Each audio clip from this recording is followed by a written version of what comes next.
আপোনাৰ কথা আৰু কিবা কিবি কৈ আছে এই আপুনি বোলে ভূত চুৰ হেনো এ মামা অখিল দাহে কৈ আছে চাই লওক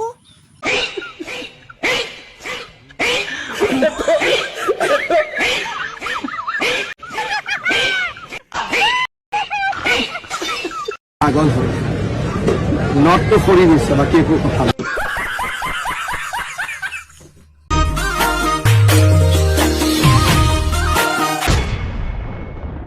মামা এতিয়াতো বিজেপি চৰকাৰ আহিলে এতিয়া কি হ'ব বিজেপি আহিলে লৰাই চাকৰি পাব বিজেপি আহিলে এলিভেটেড কৰিডৰ হ'ব গতিকে ৰাইজে যদি অমৃত খাব লাগে কোনবাই ভিক খাব লাগে সেইকাৰণে মই যোৱা 2 বছৰ জানি শুনি ভিক খাই আছো শিৱসাগৰ যোৱা নাই আশীৰ্বাদটোতো দিয়া নাই কিন্তু যদি ইনডাইৰেক্টলি আৰু কিন্তু তেওঁক নাথাকিলে ভাল নালাগিলেহেঁতেন চতুৰ নহয় ভাল লাগে তেওঁ ফেচবুক চাব গোটেইখিনি তেওঁক ভাল লাগে মুঠতে আপুনি বোলে আকৌ মিছলীয়া এই কিয় ক'লে মানে সেই অখিল দাহে কৈ আছে আৰু মইতো জানোৱে হিমন্ত বিশ্ব শৰ্মা মিছলীয়া 2 নম্বৰী 3 নম্বৰী 7 নম্বৰী মইতো জানোৱে কিন্তু হিমন্ত বিশ্ব শৰ্মাই মিছা কথা কৈছে বোলে মই বোলে কি কয় তেওঁ বোলে মোৰ এগেইনষ্টত মিটিং কৰা নাই মোৰ এগেইনষ্টত তেওঁ 10 ৰুমত মিটিং কৰিছে মোৰ এগেইনষ্টত কেণ্ডিডেটটোক তেওঁ 30 কোটি টকা খৰচ কৰাইছে হা মোৰ এগেইনষ্টত মাৰপিট কৰিবৰ কাৰণে তেওঁ পুলিচক নিৰ্দেশ দিছে কি কয় হিমন্ত কি কয় কুশল দুৱাৰীক সমৰ্থন কৰিছে পুলিচক নিৰ্দেশ দিছে যে ইয়াক সহায় কৰ কুশল দুৱাৰীক সহায় কৰ আৰু ইয়াক মাৰপিট কৰ যাতে মই বাহিৰলৈ ওলাই আহিব নোৱাৰোঁ 1 দিনৰ কাৰণে কেম্পেইন কৰিবলৈ তাৰপাছতো মই শিৱসাগৰ এৰি কেম্পেইন কৰি আছোঁ গতিকে হিমন্ত বিশ্ব শৰ্মাই যিটো কথা কৈছে যে তেওঁ মোৰ বিৰুদ্ধে কেম্পেইন কৰা নাই সেইটো মানে এই কাৰণেই কৈছে তেওঁ জানে যে গোটেই অসমৰ মানুহ চবকে হৰুৱাই দিলোঁ সব কংগ্ৰেছ জাতীয় পৰিষদ CPM সবক হৰুৱাই দিলোঁ APSLC CPIML কিন্তু এই অখিলটোক হৰুৱাব নোৱাৰিলোঁ ই এটা লিকটীয়া জীৱ গতিকে ইয়াক এতিয়া বদনাম এটা কৰি থৈ দিওঁ হা তাৰপাছত হিমন্ত বিশ্ব শৰ্মাই ক'লে বোলে নহয় বোলে অখিল গগৈ সদায় আমাৰ পীযুষৰ লগত মেনেজ হৈ থাকে সদায় বিধানসভাৰ সন্মুখত মানে মোক বহুৱা সজাব খুজিছে তেওঁ তাৰমানে মই কি কৰোঁ আপোনাৰ এণ্টাৰটেইনমেণ্ট দিওঁ বোলে বিধানসভাত হিমন্ত বিশ্ব শৰ্মাইহে গম পায় নিজেই যে বিধানসভাত মই তেওঁক কি এণ্টাৰটেইনমেণ্ট দিওঁ আচল পিচি পেলাওঁ তেওঁ কৈছে বোলে মই পীযুষৰ কথা মতে পীযুষ হাজৰিকাৰ কথা মতে বোলে মই কি কৰোঁ কি প্ৰশ্ন সুধিব লাগে সুধোঁ কি ক'ব লাগে কওঁ মই বোলে নহয় পীযুষ হাজৰিকাই ফোন কৰি বোলে কৈ দিয়ে মোক আৰু সেইমতে মই বোলে কৰোঁ তেতিয়াহ'লে মই এটা কথা কওঁচোন মই যে হিমন্ত বিশ্ব শৰ্মাক কৈছিলোঁ বিধানসভাত যে আপুনি অসমৰ আটাইতকৈ 2 নম্বৰী মুখ্যমন্ত্ৰী এইটো পীযুষ হাজৰিকাই ফোন কৰি মোক ক'বলৈ দিছিলে নেকি 1 নম্বৰ 2 নম্বৰ তেওঁ যে মোক কৈছিলে তেওঁ যে মোক কৈছে যে নহয় পীযুষ হাজৰিকাৰ কথা মতে মই বিধানসভাত কাম কৰোঁ তেতিয়াহ'লে পীযুষ হাজৰিকাই মোক কৈছিলে নেকি যে হিমন্ত বিশ্ব শৰ্মাক যে মই কৈছিলোঁ যে আপুনি আমাৰ ঘৰৰ ওচৰৰ চান্দমাৰীত নিজৰা পাৰৰ ইঞ্জিনিয়াৰ দাসৰ ঘৰত ভুৱা আলফা হৈ পইচা তুলিবলৈ গৈ এক্সটৰ্চন কৰিছিলে পইচা তুলিছিলে পুলিচে আপোনাক ধৰিছিলে চিভিল ড্ৰেছ পিন্ধি চান্দমাৰী থানালৈ লৈ আহিছিলে তাৰপিছত কাপোৰ কানি খুলি দিছিলে আনকি জাঙিয়াটোও খুলি দিছিলে খুলি ৰাম পিটন যে আপোনাক দিছিলে আপোনাৰ মনত আছে নাই বুলি যে মই বিধানসভাত কৈছিলোঁ এইটো কি পীযুষে মোক ক'বলৈ দিছিলে নেকি অখিল গগৈৰ নট অলপ ঢিলা আছে দেখিলে মামা অখিল দাই আপোনাৰ কথা আৰু কিবা কিবি কৈ আছে এই আপুনি বোলে ভূত চুৰ হেনো এ মামা অখিল দাহে কৈ আছে চাই লওক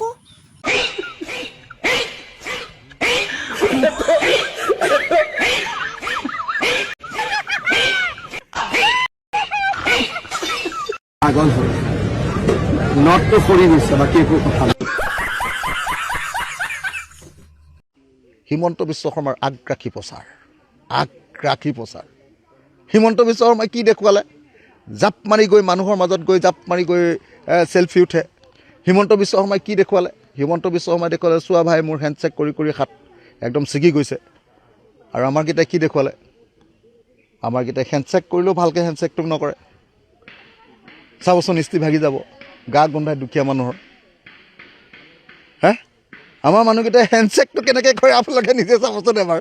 আমাৰ লিডাৰে বিৰোধী লিডাৰবিলাকে কেনেকৈ হেণ্ডশ্বেক কৰে এবাৰ আপোনালোকে চাবচোন মানুহৰ লগত। হিমন্ত বিশ্ব শৰ্মাৰ কাপোৰ ইস্ত্ৰি, মুখ্যমন্ত্ৰী কাপোৰ ইস্ত্ৰি থাকে নেকি? আমাৰ গীটাৰ একদম ফ্ৰীয়া ইস্ত্ৰি, দীঘল একদম চিধা ইস্ত্ৰি থাকিব লাগিব। ওচৰলৈ মানুহে খুন্দা মাৰি দিব। জিকিব নেকি এনেকৈ ইলেকশ্যন? হা, ইফালে হিন্দু মুছলমান কৰি দিলে। একেবাৰে মানসিকভাৱে দুৰ্বল কৰি পেলালে হেৰিয়াক, আপোনাৰ কি কয়, আপোনাৰ আমাৰ তৰুণ গগৈলৈ, আমাৰ কি কয়, গৌৰৱ গগৈক দুৰ্বল কৰি পেলালে হেৰি কৰি, কি কয় আপোনাৰ পাকিস্তানী এজেণ্ট কৰি। তেওঁ বুজিয়ে পোৱা নাই কি কৰি আছে, কওঁকে যে বুজিয়ে পোৱা নাই কি ষ্ট্ৰেটেজি লৈ আছে। এফালেদি একেবাৰে এজন মানে উগ্ৰ চেলবেলীয়া, একেবাৰে উগ্ৰ জনতাৰ লগত মিলি থকা উগ্ৰ মানে একদম পানীত জাপ মাৰি দিয়া মানুহ এটা, আৰু আনফালেদি একদম আৰু চাৰ্টাত চিধা কৰি ৰখা, গহীন গম্ভীৰ কৰা অপজিশ্যনৰ লিডাৰ এজন। ক'ত ইলেকশ্যনত জিকিব আপুনি? জিকিব পাৰিব নেকি আপুনি কওক? ইফালে আপোনালোকে চাওক, হিমন্ত বিশ্ব শৰ্মাই ইলেকশ্যনত কেইবাৰ কেম্পেইন কৰিছে। মোৰ সমষ্টিটোত হিমন্ত বিশ্বই কালি কৈছে বোলে নাই অখিল গগৈ সমষ্টিত মই কেম্পেইনেই কৰিবলৈ জনা নাই। যিদিনা 20,000 মহিলালৈ এই হেৰি 10,000 টকা বিলাবলৈ গৈছে, মোৰ বুকুখন কঁপি গৈছে। মই সেইদিনাই ভাবিছোঁ হাৰিলোঁ। মই নাই তাত হেৰিয়াক উঠাই থৈছে, কি নাম কয়, মোৰ এগেইনষ্টত যে উঠিছে, কি নাম, এই চালফাটো কি মানুহটো কি নাম আছিলে, কুশল দুৱাৰীক উঠাই এনেকৈ একদম ভীমৰ গদা তালৈ ৰৈ আছে। 20,000 মহিলা ইউনিফৰ্ম পিন্ধি আহিছে, ৰঙা ব্লাউজ। চালা, মই উপায় নাপাই ৰুমত ৰৈ চাই আছোঁ টিভি। মই দেখিলোঁ নাই, এনেকৈ থাকিলে নহ'ব, যাওঁ তালৈকে মৰো। গৈ মই থিয় হৈ হাত চাত জোকাৰি মই যেনে তেনে মহিলাবিলাকক অকণমান হেৰি কৰিছোঁ, মোৰ উপস্থিতিটো প্ৰমাণ কৰিছোঁ। হিমন্ত বিশ্বক আগদিনা দম দিছোঁ, মোৰ বিৰুদ্ধে কিন্তু শিৱসাগৰত ক'লে কিন্তু ময়ো বজাই দিম। চৰকাৰী মিটিঙত যদি তুমি নিৰ্বাচনী কেম্পেইন কৰা ময়ো বজাই দিম। হিমন্তক ভয় খুৱাই থৈছোঁ, আৰু গৈ যেতিয়া বাইক দিছে মই ওচৰত ৰৈ আছোঁ।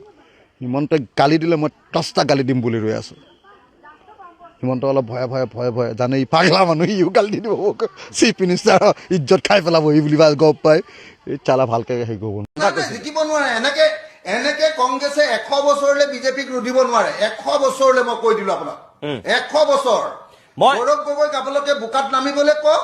এনেকে ইস্ত্ৰি পিন্ধা চোলা পিন্ধি বাহিৰৰ পৰা ৰৈ পানী দিব, ভাত নহয়, খাদ্য নহয়, খেতি নহয়। আমি কেলে কম? আপোনালোকে কওক, আপোনালোকৰহে বিৰোধী ঐক্যৰ নেতা তেওঁ। যিবিলাকে সমালোচনা কৰে, নাই এইবোৰ আমনি পালো দেই, আমনি পালো বহুত। এতিয়া শুনক, আপুনি কৰিয়ে ধুমুহাত যেনে তেনে শিৱসাগৰত গছজোপা জীয়াই ৰাখিলো। শুনক, বাস্তৱত অখিল গগৈ ডাঙৰীয়াৰ কাৰ পক্ষত আছে?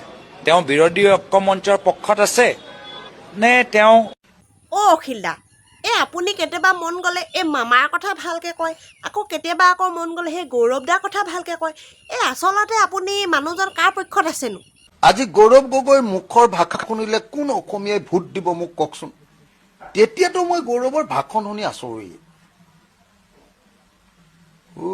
অসমীয়া যিটো উচ্চাৰণ কৰে একদম মাথা চাথা বেয়া হৈ যাব।